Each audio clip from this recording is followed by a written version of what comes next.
Oi, gente, tudo bem? Estamos aqui para mais uma aula de Escola Bíblica Dominical e hoje nós estamos aqui com o professor Wesley. Olá pessoal, tudo bem? Espero que todos estejam muito bem nesse período. Estamos com saudades de vocês, viu? É isso aí. A gente está postando as aulas aqui no canal da UPA IPC no YouTube para matar a saudade dos professores e para quem não conseguiu assistir determinadas aulas conseguir dar uma olhada no conteúdo. E hoje a gente vai falar sobre os jogos de azar, é isso mesmo? Exatamente, o tema da nossa aula é Em Deus confiamos, tudo mais é ferrugem. O tema central dessa aula são jogos de azar e a ganância, né? Qual que é o tratamento bíblico dado para essas duas coisas que caminham lado a lado? Isso aí. Talvez você esteja se perguntando já aí no começo da aula, pô, mas eu não vou em cassino, eu não tenho nem 18 anos, eu não tenho nem dinheiro para apostar. O que que essa aula tem a ver comigo? Calma, fica até o final, porque os princípios que a gente vai tratar aqui também servem para os jogos eletrônicos. Então, o pessoal está jogando muito PS4, Xbox, tá jogando muito no celular, Fortnite, CSGO e outros jogos. Então, alguns princípios aqui também servem para os jogos eletrônicos e para usar o tempo com sabedoria, não é, Wesley? Justamente. Inclusive, o nosso texto base, que eu já farei a leitura dele logo em seguida, ele trata disso também, né? Trata de valores, né? E o tempo também é algo a ser considerado como um grande valor para a gente. Nós temos que utilizar o tempo com toda a sabedoria, né? É, Usando da forma como melhor se adequa à palavra de Deus, né? Já que eu já dei o gancho aqui, eu vou fazer a leitura do texto básico, que é Mateus capítulo 6, versículo 19 ao 21, tá? Diz assim, vou fazer a leitura na versão na NVT. Não ajuntem tesouros aqui na terra, onde as traças e a ferrugem os destroem, e onde ladrões arrombam casas e os furtam. Ajuntem seus tesouros no céu, onde traças e ferrugem não destroem, e onde os ladrões não arrombam nem furtam. Onde seu tesouro estiver, ali também estará o seu coração. Onde seu tesouro estiver, ali também estará o seu coração. É isso mesmo. Hoje a gente podia até fazer uma paráfrase. No que você gasta seu tempo, ali está o seu coração, não é? Justamente. Exatamente. Vamos lá para as nossas perguntas, então. Primeiro, Wesley, o que são os jogos de azar e qual a sua diferença do jogo comum? Tá. O jogo comum, ele é uma atividade recreativa, né? Faz parte do cotidiano das pessoas, é algo lícito, né? Tanto para o cristão quanto para qualquer outra pessoa, não há esse problema.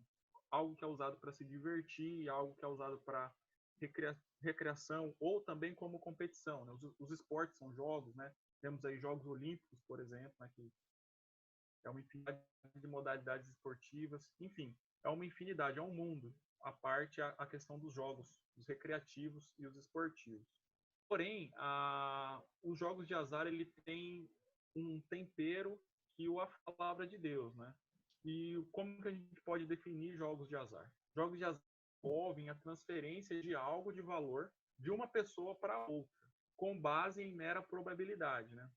Wesley, o que você quer dizer com isso? O que eu quero dizer é uma pessoa tentando ganhar algo de outra pessoa, né? Ela lança sorte sobre aquilo. Por exemplo, num jogo de cartas, dependendo do que vem na sua mão, nas cartas que vem na sua mão, você vai ganhar um dinheiro, algum benefício da outra pessoa que está se submetendo àquele jogo também. Numa sinuca, num cassino, enfim. Numa loteria federal também, que é muito comum, você ter ali um tio, um avô, uma avó, sei lá, qualquer outra pessoa do seu convívio social que jogue na loteria com a esperança de ganhar algum dinheiro. Todas essas formas de jogos, e aí um pouco mais para frente trataremos de formas mais específicas que se aplicam até mais ao nosso contexto, mas todos esses jogos, eles envolvem a transferência principalmente de dinheiro entre uma pessoa e outra, com base na probabilidade, né? Então, nós podemos dizer que ele é um risco provocado artificialmente. E você assume a intenção de ter um ganho egoísta, né? Você faz um ganho pessoal à custa do outro, sem ter como objetivo um produto útil ou um benefício social. Enfim, em síntese, você tenta ganhar do outro sem nenhum proveito que seja útil, né? Você simplesmente quer ganhar, quer melhorar a sua situação, em prejuízo do seu próximo que também está se submetendo aos jogos. Entendi. E como que a gente pode definir uma pessoa que é dependente dos jogos de azar? Olha, a pessoa que é dependente, ela apresenta sinais, tá? Nós temos 3 principais sinais assim que podem ser de cara expostos e que vão ficar bem fácil de definir se uma pessoa tem ou não um problema. E esses princípios que eu vou falar agora, esses 3 princípios, eles também podem ser aplicados aos jogos eletrônicos, tá? Aí já trazendo um pouco mais para o nosso contexto. Inclusive, é muito comum ver em quem tem alguma dependência, algum envolvimento problemático com jogos eletrônicos, essas características, tá? A primeira delas é a falta de controle sobre o jogo. O que é a falta de controle sobre o jogo? É você não ter controle da frequência com que você joga, com a intensidade do seu jogo, com a sua duração. Ou seja, você joga todos os dias, muitas horas seguidas, você fica efusivo, fica nervoso com aquele jogo, fica realmente envolvido com aquilo com uma intensidade muito grande, sabe, de envolvimento, sua cabeça está naquilo 100%. E a duração, né?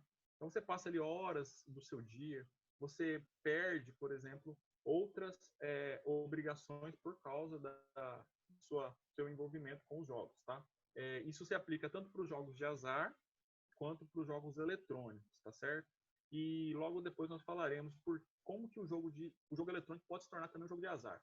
O segundo princípio, ele diz respeito ao aumento da prioridade que se dá ao jogo. Um pouco do primeiro também, mas em síntese, assim, nós podemos dizer que a pessoa ela passa a priorizar o jogo em frente a outras obrigações, outras prioridades que ele tem que dar. Por exemplo, dormir, comer, né?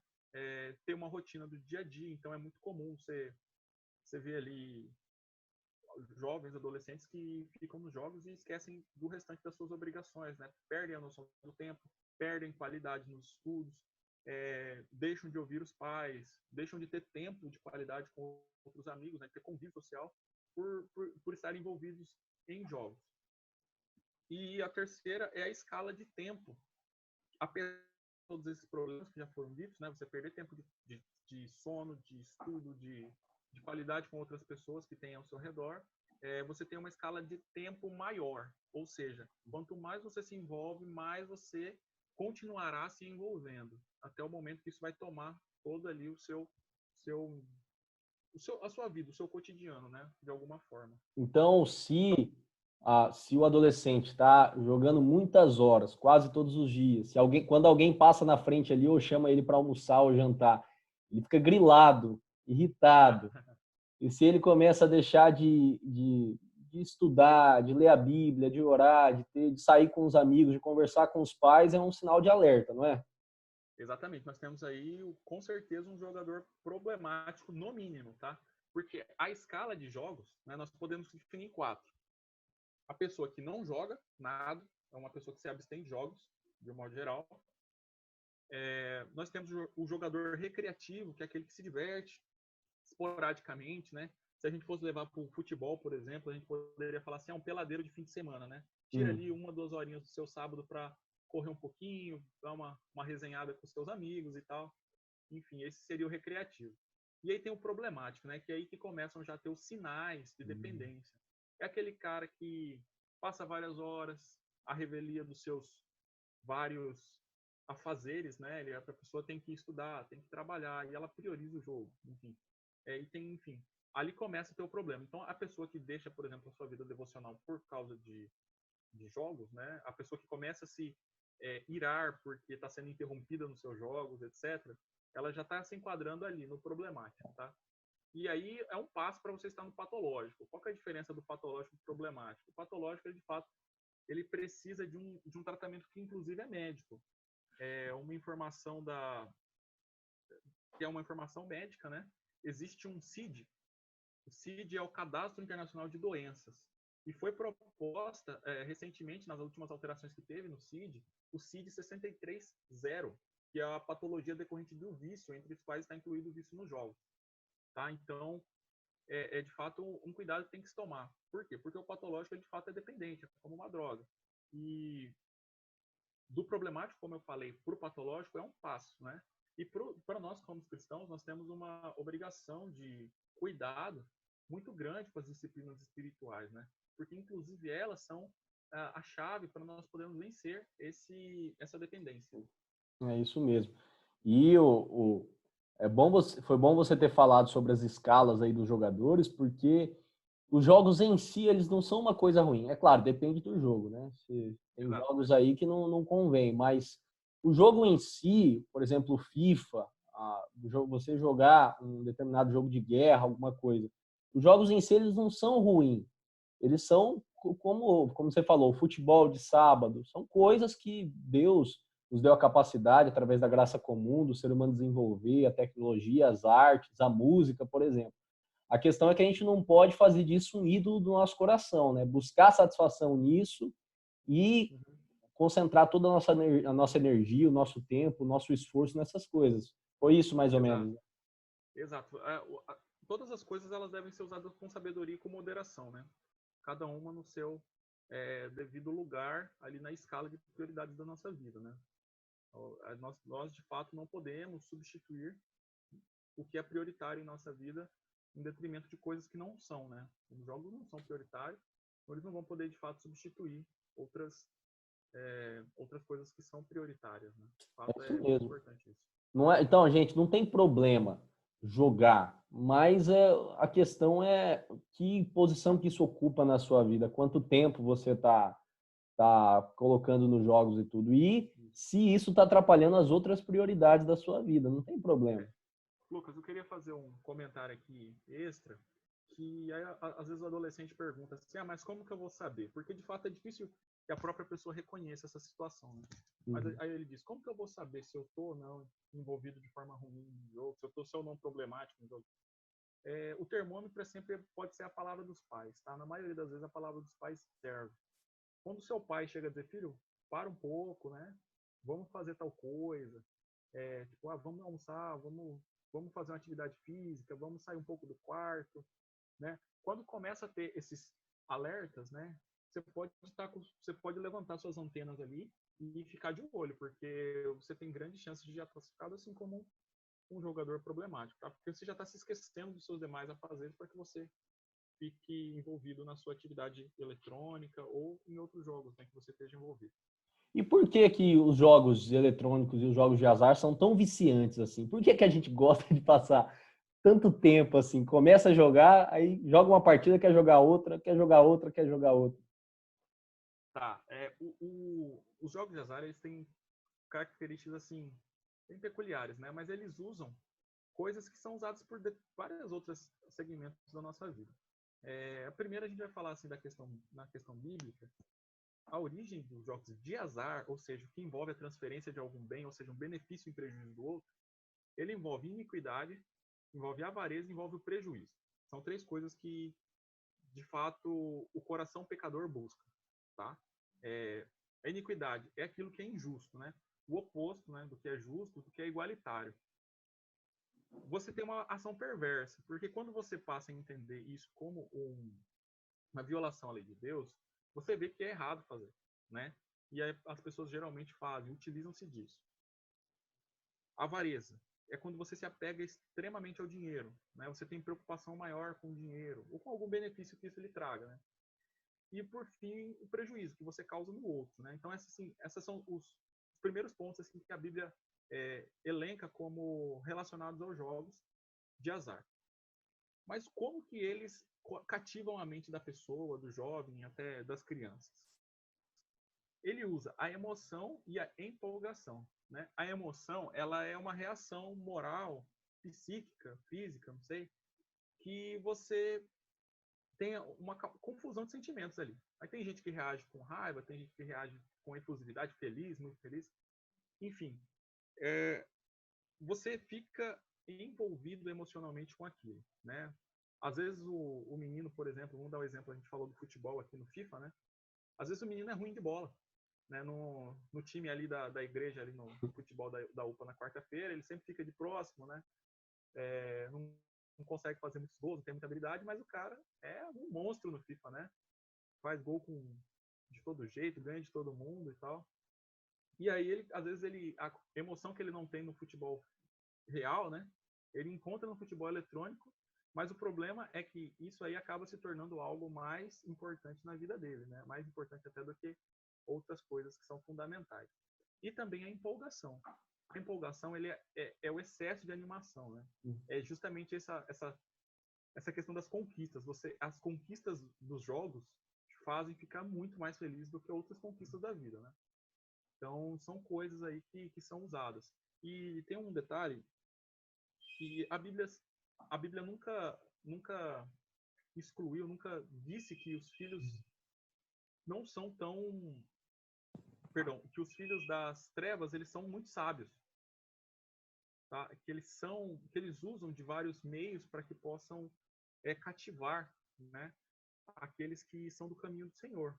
Então a gente tem que estar com os olhos abertos, né? Porque tem muito jovem que de fato está perdendo a sua juventude em entretenimento, né? Uma vida baseada em entretenimento. É isso mesmo. Então, fica aí. E qual que são os efeitos ruins, não só para o jogador, mas para a família? O que traz de ruim para o adolescente, que está muito envolvido com os jogos eletrônicos, e o que traz de ruim para a família também? Tá. Num plano assim maior, né, macro, né, como nós falamos, os resultados sociais são fraudes, por exemplo, nas loterias. Ninguém sabe muito bem qual é a destinação do dinheiro das loterias. Sempre tem aquela dúvida, né? E outros, né? Por exemplo, o jogo do bicho, nos cassinos, né? Enfim, ninguém confia nos resultados que são daqueles jogos, as máquinas caça-níqueis, etc. Coisas que envolvem muitas pessoas ao redor do mundo. Roubos, pobreza familiar, porque estudos indicam que quem mais se envolve em jogos são aquelas pessoas menos providas de recursos, ou seja, as pessoas mais pobres, elas têm a tendência de se entregar mais aos jogos, né? Na emoção, às vezes, de tentar resolver sua situação financeira por meio da sorte, né? Então, é muito comum você ver, se eu ganhar a Mega da Virada, minha vida está resolvida, meus problemas acabaram, né? E, de fato, o que a gente vê é que isso acaba gerando, até você conseguir esse prêmio da Mega da Virada, que geralmente não vem, você acaba gerando uma pobreza familiar, né? Inclusive, apenas citando essa questão da chance de você vencer, é mais fácil ser atingido por um raio do que você ganhar na Loteria Federal. Tá? Então, se você acredita que você tem muita sorte e por isso você vai jogar na loteria, pensa que você também pode ser atingido por um raio lá mesmo, com menos gasto, né? Enfim. Esses problemas familiares e os problemas de dependência, eles acabam também gerando problemas de saúde emocional, né? Depressão, ansiedade, são coisas que caminham lado a lado ali com a dependência. E elas, por fim, elas podem culminar até com suicídio. Aí, em relação mais à família, pode haver desarmonia conjugal. Então, quando são adultos, por exemplo, um homem joga muito baralho, por exemplo, joga muito baralho apostado. Chega em casa, geralmente tem briga com a esposa, ou a esposa que é viciada em jogo do bicho, por exemplo, ou algum outro tipo de jogo, e deixa um determinado recurso para compra de algo para casa, aí a esposa gasta, né, com aquilo, enfim. São coisas assim que causam desequilíbrio no lar, né? Os filhos também. Os adolescentes, quando jogam demais, eles geralmente acabam provocando briga entre os pais. Por quê? Porque a tendência é que um deles fale que a responsabilidade é do outro pela criação, né? Começa aquela discussão, esse menino só fica jogando, mas essa menina só fica o tempo inteiro fazendo determinada coisa aqui com esse joguinho e tal. E aí os pais acabam discutindo, o que a gente vai fazer em relação a ele. Muitas vezes isso pode gerar também uma desarmonia conjugal entre eles, né? Ao lado dos jogos, especialmente os jogos aí que envolvem apostas mais claras, né? Que eu posso dizer assim, poker, os jogos de baralho de modo geral, sinuca, etc. Eles estão sempre muito associados ao uso de substâncias ilícitas, né? Dados assim dos Estados Unidos, onde é permitida e legalizada a prática, né, de cassinos, etc., eles revelam que o consumo é muito maior de álcool e de drogas nos contextos ali de jogos. Por quê? Porque essas substâncias, elas estimulam a emoção, né? Elas estimulam, de fato, esse, em tese, benefício que o jogo está te propiciando. E, por fim, também, nesse contexto de desarmonia conjugal que a gente já falou, também tem a violência doméstica, né? que essas brigas dentro de casa podem acabar culminando com agressões, né, verbais, né, psicológicas ou até físicas. É isso aí. E aí é um alerta, a gente está falando agora um pouco mais sobre os jogos de azar, mas é um alerta para os adolescentes que já têm um certo envolvimento com jogos eletrônicos acima do normal, porque é um passo para passar mais tarde, no futuro, na juventude ou na vida adulta, para o jogo de azar. E aí todos esses problemas podem acontecer. E uma das coisas que eu acho que é uma das piores coisas é você desperdiçar a sua juventude. Você investir todo o seu tempo em algo que não vai te dar nenhum retorno espiritual, nenhum retorno familiar positivo. É só aquilo lá, aquelas conquistas que você tem naquele jogo. A gente tem, claro que a gente pode se divertir, pode passar um tempinho jogando, rindo com os amigos, tudo sozinho, online. Só que você investir o tempo que você poderia estar lendo um bom livro, que você poderia estar jantando com a sua família, se aproximando dos seus pais, um tempo que você poderia estar fazendo uma atividade física, cuidando do seu corpo, lendo a Bíblia, orando, indo numa programação da UPA, dormindo cedo no sábado para participar da EBD no domingo, não varar a noite jogando. Eu acho que esse senso de desperdiçar a vida custa muito. E principalmente lá na frente, Salomão fala, em Eclesiastes capítulo 12, fala: lembre-se do seu Criador desde os dias da sua juventude. Então, é essa questão de não desperdiçar o tempo, usar o tempo com sabedoria, não é? E no mesmo capítulo 12, pegando esse gancho que você deixou aí, tem também, que saiba, porém, que todas as coisas Deus trará julgamento, né? Então, não pense o jovem que por ele ser jovem, ele não vai ser julgado por Deus em relação ao tempo que ele investiu nisso. Porque você tem ali, no FIFA, por exemplo, você tem 1 ano de FIFA praticamente para você jogar. Não adianta nada você ser divisão 1, você ter premiações altíssimas dentro do jogo, né? Você da elite e tal. E virou o ano, você não é mais nada, né? Você tem que comprar um novo jogo, tem que voltar a jogar. Outros jogos eu não tenho muita vivência para poder falar jogos eletrônicos. Mas o que nós observamos é o correr atrás de coisas corruptíveis, coisas que vão se corromper, coisas que não duram absolutamente nada. Se para nós cristãos algumas coisas até lícitas, né? Algumas coisas boas, a gente tem que ter muito cuidado com o quanto nós corremos atrás dela. Por exemplo, o dinheiro, a gente tem que ter cuidado com o nosso envolvimento com o dinheiro. Nós temos que ter cuidado com nosso envolvimento, enfim, esportivo e tal, para que isso não extrapole os limites, né, prioritários. Quanto mais ainda para uma coisa que de fato não traz nenhum proveito para essa vida, inclusive, né? Traz muito pouco proveito para essa vida. E em relação à eternidade, que é o ecoar na eternidade, né? Ela de fato não produz absolutamente nada. Então, o jovem tem que saber que tudo que se faz atualmente ele tem implicação na eternidade. É isso aí, é igual aquela ideia da pedrinha, né, que você joga no lago. Você joga a pedrinha no lago, na poça, e aí ela vai formando várias ondas. Então, tudo que a gente faz aqui, desde a nossa juventude, vai reverberar na eternidade e vai ter consequências positivas ou negativas. Então, a grande questão é saber usar o tempo com sabedoria, com qualidade. Wesley, o que a Bíblia diz sobre os jogos de azar? Tá, eu já falei no começo rapidamente, né, mas só para retornar. O jogo de azar, ele envolve a transferência de algo, de algum benefício de uma pessoa para outra com base na sorte, na probabilidade, certo? O cerne da questão está em ganância, tá? E a ganância, o que ela é composta? Ela é composta pela inveja e pela cobiça.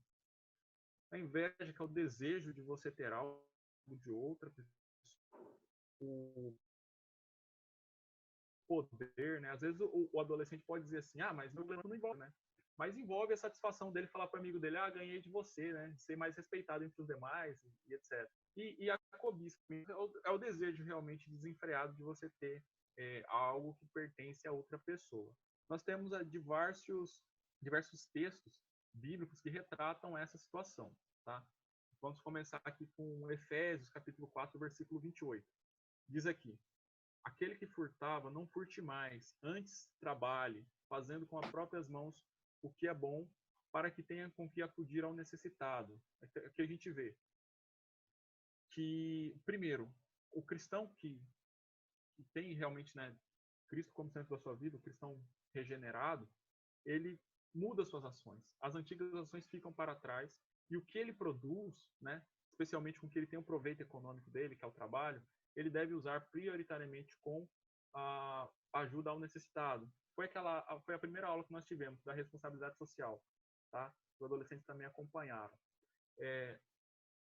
Provérbios 11, 28. Quem confia nas suas riquezas cairá, mas os justos reverdecerão como a folhagem. A ganância ela é totalmente oposta aos valores cristãos, tá? A Bíblia é muito clara em relação a isso. E o desejo por coisas são coisas tipicamente do mundo, mundanas mesmo. Por exemplo, o dinheiro, que vai passar, né? Todas essas coisas. Nós estamos aí num período de crise pelo coronavírus. Nós observamos aí que muita gente que tinha muito, um mês depois já tem pouco, né? E são coisas assim que realmente passam, mas certamente aqueles que têm um coração confiantes no Senhor, eles se sustentarão, né? Jó, capítulo 31, versículo 24 e 28, ele diz: se no ouro pus a minha esperança, ou disse ao ouro fino, em ti confio, também isso seria delito, sujeito à punição de juízes, pois assim negaria eu ao Deus lá de cima. Ou seja,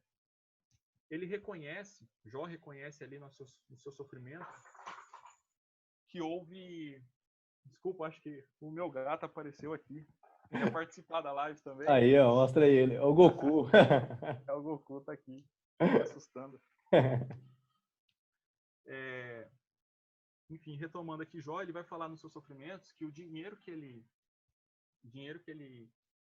se alguma vez ele colocou confiança no dinheiro, né, que isso deveria ser considerado como pecado, como de fato como sujeito à punição de juízes, né? E que isso significa negar ao próprio Deus. Lucas 12, 15 diz, Jesus diz: tende cuidado e guardai-vos de toda e qualquer avareza, porque a vida de um homem não consiste na abundância dos bens que ele possui. É mais uma vez o apelo aí ao amor ao dinheiro, né? A avareza, o cuidado que nós temos que ter com ela. Mateus 13 também vai dizer que Jesus, né, falando por parábolas, diz: eis que o semeador saiu a semear. E uma das sementes da parábola do semeador caiu entre os espinhos, né? Só lembrando, e aí vai dizer o texto, que os espinhos cresceram e a sufocaram. Quando ele vai dar a explicação dessa parábola, ele diz: o que foi semeado entre os espinhos é o que ouve a palavra, ou seja, aqueles que estão inseridos em algum contexto cristão, né, que já tiveram contato com a palavra de Deus. Porém, os cuidados do mundo e a fascinação das riquezas sufocam a palavra e fica infrutífera, né? Então é muito comum que nós vejamos jovens cristãos, jovens crentes, que por amor a algum benefício financeiro, algum benefício de poder, de aceitação social, eles, que são os espinhos, né, da vida dele, a palavra seja sufocada e ele não produza frutos. E a consequência final disso é que, como já dizia João Batista, né, o machado está posto na raiz das árvores, aquele que não produz frutos será cortado. Então a gente tem que tomar muito cuidado. Então, vários outros textos, 2 Tessalonicenses 3,12, diz que aquele que furtava não furte mais, né?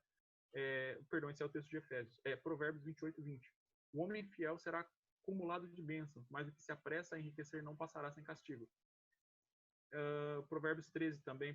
Provérbios tem muitos conselhos em relação às finanças e em relação ao tempo e aos benefícios. Diz que os bens que facilmente se ganham, esses diminuem, mas o que se ajunta à força do trabalho terá aumento. Esse versículo ele merece uma atenção especial, porque muitas vezes assim o adolescente diz: mas eu não me envolvo nem com jogo eletrônico, nem com nada, meu tempo é bem usado. Mas às vezes você pode encontrar um tio, um vô, um pai, uma mãe, qualquer pessoa do seu convívio social ali que é envolvido na loteria, por exemplo, né? E a pessoa acha que é só é um joguinho, é R$10 ali por semana que eu uso só, não vai fazer falta e tudo mais. Aí, porque ela tem a esperança de ganhar algo em troca, né? Ninguém joga porque quer continuar pobre ou para se empobrecer mais. Ela joga com a esperança de que vai enriquecer e resolver seus problemas. Aí diz aqui: os bens que se ganham facilmente diminuem, mas o que ajunta com a força do seu trabalho terá aumento. Pode dizer para ele, com o respaldo bíblico, Provérbios 13, 11. Olha, o dinheiro que você ganha do dia para a noite não é uma bênção na sua vida. Isso aí você vai causar mais problemas. Você não vai conseguir resolver sua situação pessoal por isso. Inclusive, são dinheiros que... É uma pergunta que surgiu na época, na aula, se o dinheiro que a pessoa ganha no jogo, ela tem que dizimar desse dinheiro. Obviamente que se a igreja é séria e tem conhecimento de que esse dinheiro vem da origem do jogo, ela jamais aceitaria isso, né? Isso é uma coisa que, para nossa igreja, por exemplo, a igreja presbiteriana, ela é documentada. Está lá no Catecismo Maior de Westminster, que é um dos símbolos de fé da nossa igreja.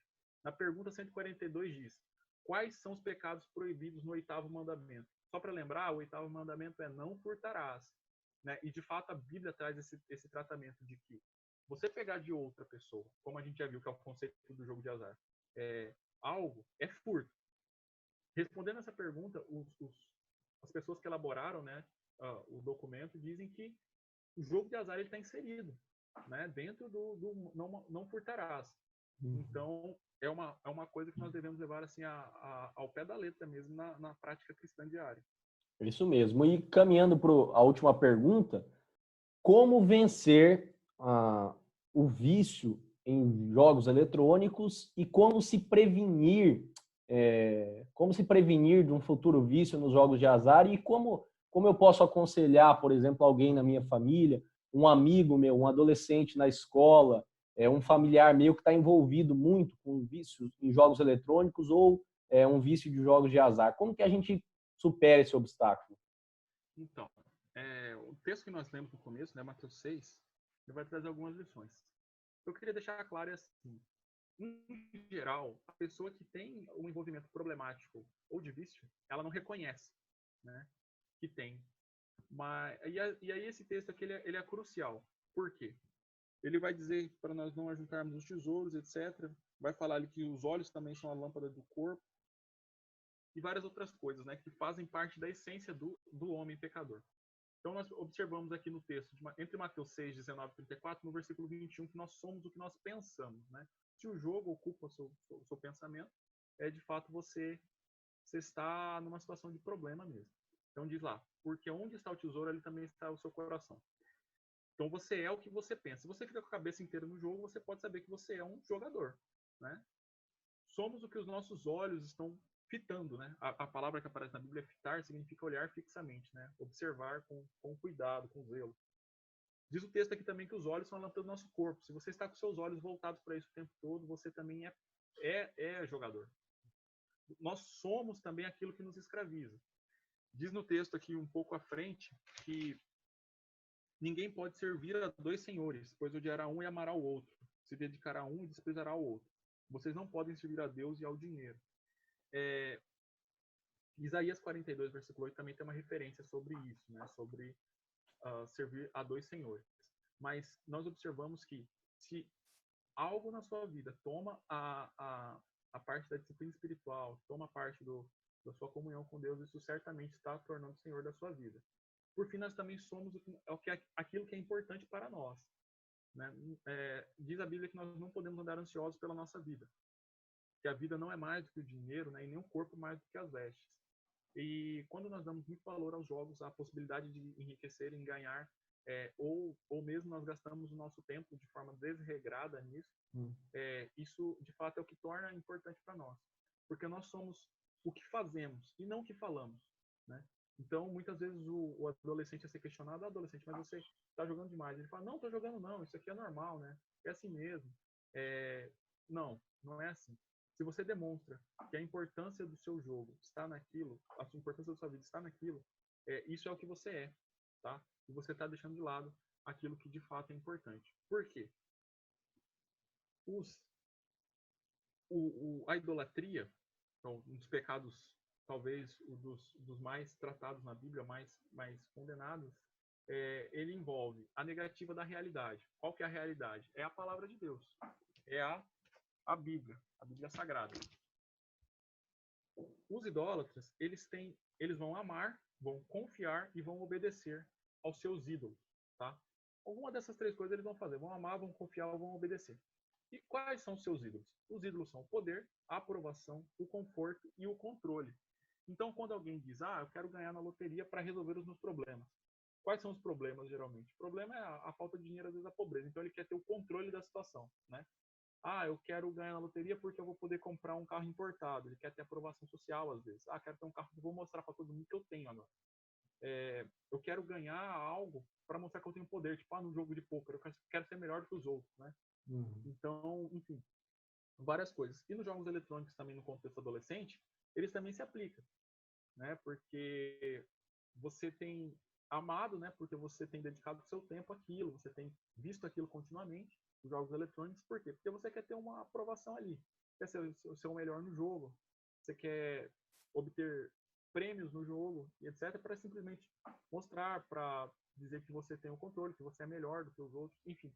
Isso é um tema que é tratado nesse livro aqui, ó. Eu queria até recomendar para os adolescentes, do Timothy Keller, que se chama Deuses Falsos, tá? Esse livro é fantástico, ele traz esse contexto de idolatria e de ídolo. E respondendo agora mais diretamente a pergunta que você deixou, que é como tratar isso, né? Como reconhecer e tratar, nós temos que ter o exemplo de Cristo, da pobreza de Cristo. Num contexto em que nós observamos o apego e a correria desenfreada por recursos, nós observamos que Cristo, tendo tudo, esvaziou-se de si mesmo para vir à Terra, para cumprir a missão do Pai, para cumprir a palavra de Deus fielmente, né? E eu deixo aqui como texto Colossenses capítulo 1, do versículo 13 ao 26, e Hebreus capítulo 4, né? Eu vou fazer até a leitura aqui de Colossenses capítulo 1, que esse texto, de fato, é um dos textos dos mais excelentes, talvez, da palavra de Deus em relação à pessoa de Cristo. 13. Diz aqui o texto. Ele nos resgatou do poder das trevas e nos trouxe para o reino do Filho amado. Comprou nossa liberdade e perdoou os nossos pecados. O Filho, Cristo, né, é a imagem de Deus invisível e é supremo sobre toda a criação. Pois, por meio dele, todas as coisas foram criadas, tanto nos céus como na terra. Todas as coisas que podemos ver e as que não podemos, como os tronos, reinos, governantes, as autoridades do mundo invisível. Tudo foi criado por meio dele e para ele. Ele existia antes de todas as coisas e mantém tudo em harmonia. Ele é a cabeça do corpo, que é a igreja. Ele é o princípio supremo sobre os que ressuscitam dos mortos. Portanto, ele é o primeiro em tudo. Pois foi do agrado de Deus que toda a plenitude habitasse no Filho, e por meio dele o Pai reconciliou consigo todas as coisas. Por meio do sangue do Filho na cruz, o Pai fez as pazes com todas as coisas, tanto no céu como na terra. Isso inclui vocês, que antes estavam longe de Deus, eram inimigos dele, separados por seus maus pensamentos e ações. Agora, porém, ele os reconciliou consigo por meio da morte do Filho no corpo físico. Como resultado, vocês podem apresentar-se diante dele santos, sem culpa e livres de qualquer acusação. É preciso, porém, que continuem a crer nessa verdade e nela permaneçam firmes. Não se afastem da esperança que receberam quando ouviram as boas novas, que foram anunciadas em todo o mundo e que eu, Paulo, fui designado servo para proclamar. Nesse texto nós vemos a grandeza de Cristo exaltada. E, de fato, é Cristo que pode regenerar o coração pecador, fazer com que você, que de fato tem algum problema, enfrenta algum problema ou pode aconselhar alguém, tenha um fundamento ali tanto para crer, tanto para ter a esperança de mudança, né, nisso, porque Cristo é o que garante, né? Não sou eu que estou falando, não é o Lucas, né? Enfim, não é nenhum homem que está falando, não é nenhum tratamento de cura psicológica, não. Nós estamos falando daquele que é supremo sobre toda a criação, nós estamos falando daquele que venceu a morte por meio da cruz, aquele que é o unigênito do Pai, ele é quem garante, ele é o Senhor sobre todas as coisas e também sobre isso. Ele é poderoso para resgatar e restaurar a vida do dependente em jogo. Então é isso. Obrigado, Wesley, pelo seu tempo, tudo, e por essa aula que vai ficar salva aqui no nosso canal. Para quem quiser rever, para quem não assistiu, poder aprender um pouco mais e também para os próximos anos aí, para a nova geração da UCP que está subindo. E aí vai ficar salvo no nosso canal. Então, usem o tempo de vocês com sabedoria, vão até Jesus, peçam ajuda, conversem com os pais, perguntem a opinião deles. Nós também estamos aqui para auxiliar, para conversar, para aconselhar, e vamos remir o nosso tempo, vamos usar o tempo da nossa juventude com sabedoria, estudando, lendo a Bíblia, jogando com sabedoria, se divertindo no tempo correto, não muitas horas, conversando com nossos pais, e agradando a Deus com a nossa maneira de viver. Então é isso, Wesley. Obrigado, hein? Por nada, um abraço a todos os adolescentes, né? Estamos aí saudosos mesmo das nossas aulas, nossos encontros. Mas que Deus os abençoe, que vocês possam usar esse tempo em casa, né, de isolamento social, para que cresçam na graça do Senhor, meditem na palavra de Deus. Deixo também como tarefa, né, como lição de casa, como às vezes nós fazemos ali, leia o texto de 1 Timóteo, capítulo 6, do versículo 6 ao 19, tá? aí estude ali tire algumas lições daquele texto maravilhoso também que complementa e fecha todo esse estudo sobre esse tema que nós tratamos hoje. Um abraço e fiquem com Deus. Amém. Falou.